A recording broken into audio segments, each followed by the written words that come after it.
muli, update po tayo dito sa may Manila Bay. Ayun yung lahat. At ang oras ngayon ay 5:57 ng umaga.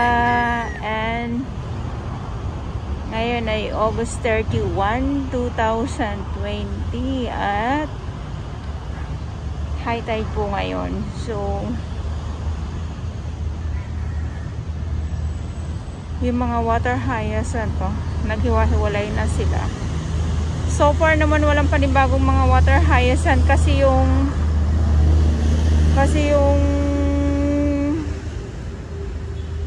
panibago medyo nagaano na siya, nagba-brown na siya. So ito yung luma na nandito.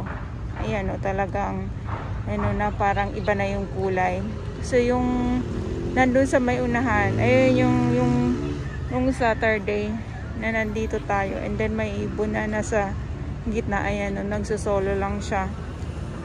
So far talaga ngayon, andito yung mga water hyacinth, halo-halo mga basura, and then mga kahoy nga na nandyan sa may harapan natin ngayon.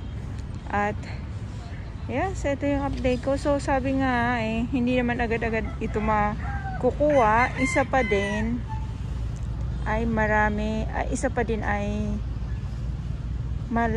yung tubig nga pag sa umaga. Laging high tide. And then hanggang doon po yan.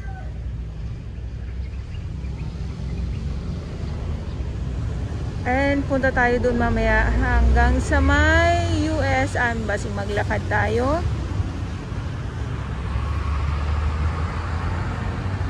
So ito ngayon, yung sabi ni Sir Francis, yung water hyacinth ay lason pala to sa ating mga isda. Lalo na pag mabulok, pag pumasok, pag umano sa kailaliman pala to, pag hindi na agapan, napabayaan yung mga water hyacinth. Sila yung lason sa mga isda pala. And then galing to sa may Pasig River and Laguna yung mga water hyacinth So yun. And ganun pa din nung galing tayo ng Saturday dito, yung basura doon, yung mga basura and then mga water hyacinth andoon na din sa may Manila Yacht Club. Ayan, pinasok na talaga kasi yung tubig, high tide. So ito yung mga nahakot dyan sa baba. Siyempre hahakotin din yan ng truck, no? So nung Saturday hindi lang natin alam kung ilang plastic bag ang mga nakuha dito sa parte na to. So doon sa may US Embassy, ayun hindi natin alam kasi hindi tayo naka-update doon, at doon yung ating mga DPS Mandaragat.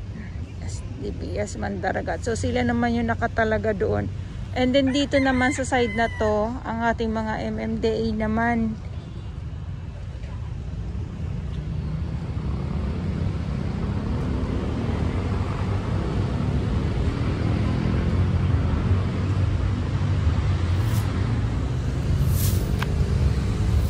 And then update tayo dito sa mga equipment na to. So ito ay mawawala na din.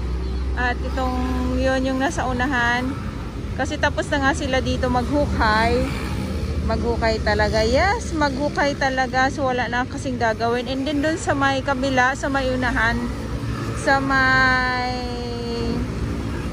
Grand Boulevard Hotel, may ginagawa din doon. So hindi sila doon. Panibagong naman yun.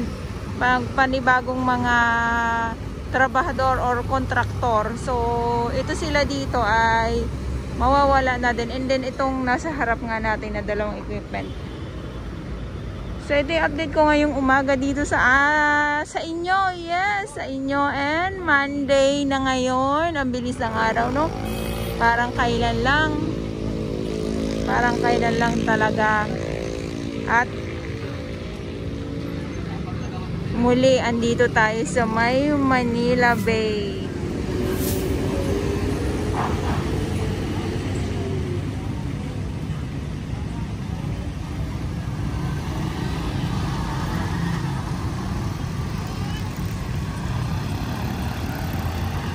So hindi pa hindi pa lumalabas si Haring Araw ngayong umaga.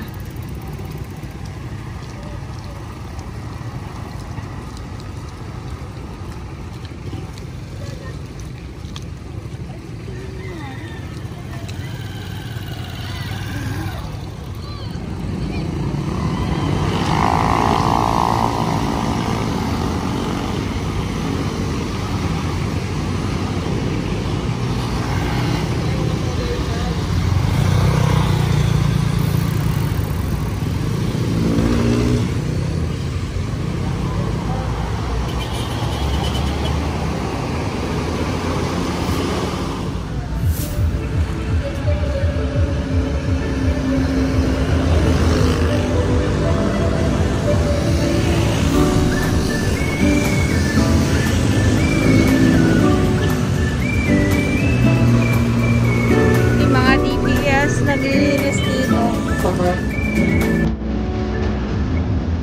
So lakad tayo hanggang doon sa bahay na sabi ko nga.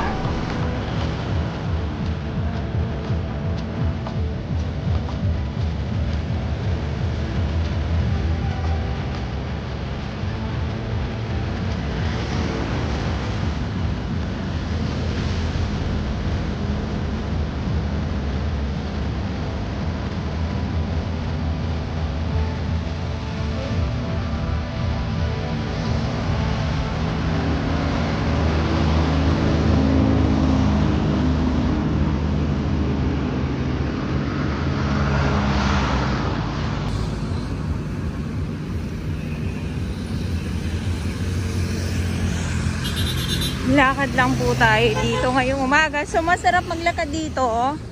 Lalo na kung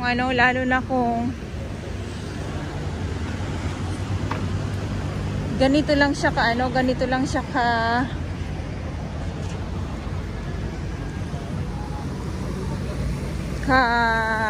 kulimlim. Ayan, nawala ko ng panandalian. Okay tayo dito.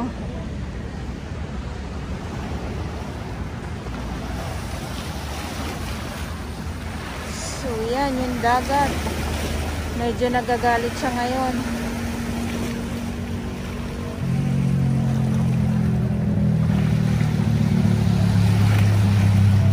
Hindi yung boya, yung trash boom. Naghiwa-hiwalay na talaga. Oh, yung ibon na lumilipad. Nangyari, biglang lumakas yung alo, no? Kanina tahimik yan. Yung dagat. And lakad tayo doon hanggang sa may unahan.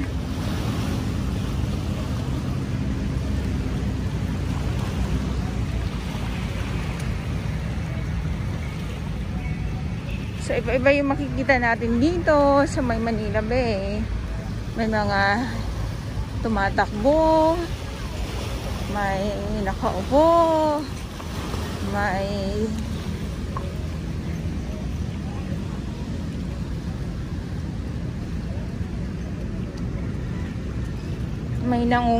namimingwit. Yes, namimingwit. Ito na naman tayo. Namimingwit ng isda, ah. And dito naman, dito sa Dalampasigan, dito banda, oh, nagagalit yung yung dagat.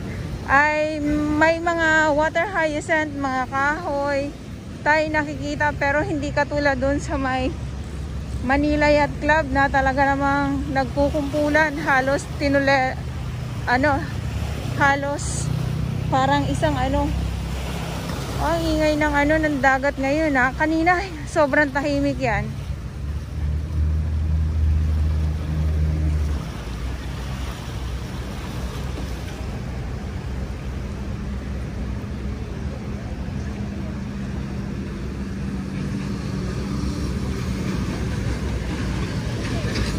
So far naman, pag dito tayo sa may kabilang side, sa may right side ko, ay malinis naman po kasi meron po talagang naglilinis dito.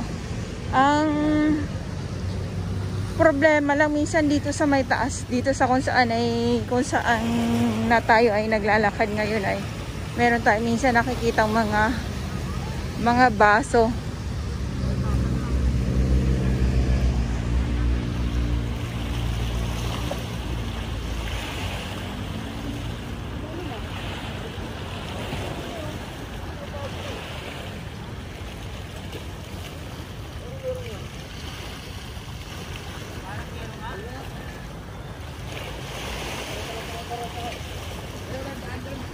So, dito na tayo ngayon sa may Grand Boulevard Hotel.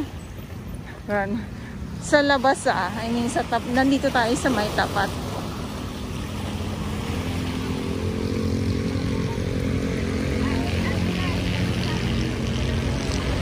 Ayan, ikot ko lang kayo. Ayan.